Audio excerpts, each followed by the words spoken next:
Tervetuloa katsomaan Wilman käyttöohjevideota. Kirjautuminen ihan perinteisen kaavan mukaan, eli tuonne käyttäjätunnusriville kirjoitellaan oma käyttäjätunnus, joka on monesti sähköpostiosoite. Ja sitten tänne salasana. Ja klikkaamalla kirjaudu sisään, niin pääset sisään. Ja täältä näyttää sitten se oppilaan etusivunäkymä. Ja täällä ihan ensimmäisenä tuon tervetuloa tekstin alla näkyy, että mallioppilas on saanut tuntimerkinnän.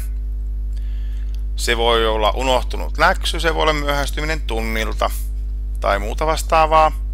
Seuraavaksi täällä näkyy pikaviestit ja tässä näkyykin, että sinulle on 2 uutta viestiä.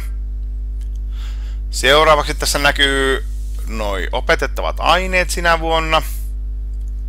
Ja täällä alhaalla lukee tiedotteet, jotka on tämmöisiä yleisluontoisia, yleensä koko koulua koskevia tiedotteita. Ja kun täällä nyt kerta päivässä vaikka käy Wilmassa kattelemassa, niin aika hyvin pysyy ajan tasalla koulun tapahtumista ja oppilaan päivästä ja miten koulussa menee.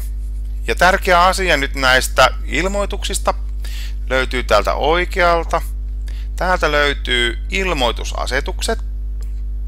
Sitä klikkaamalla päästään tällaiseen ikkunaan. Ja se mitä me nyt haluttaisiin koulussa, niin että laittaisitte täpit tänne välittömiin ilmoituksiin. Eli ilmoita uudesta pikaviestistä ja uudesta tuntimerkinnästä. Ja tänne koottuihin ilmoituksiin, niin sama homma, tänne täpit kaikkiin 4. Ja tänne vielä, että ilmoita samana päivänä, niin pysyt hyvin ajan tasalla näistä koulun tapahtumista. Ja kun olet täpit laittanut sinne, niin klikkaa tallenna tiedot. Ja tuonne ylös ilmestyy tuollainen vihreä palkki, mikä ilmoittaa, että nyt ne on tallennettu. Ja täältä klikkaamalla oma etusivu päästään tällaiseen kohtaan. Ja klikkaamalla tuota oppilaan nimeä me päästään takaisin tähän oppilaan etusivulle. Kiitos kun katsoit videon. Tavataan myöhemmin näissä merkeissä uudestaan.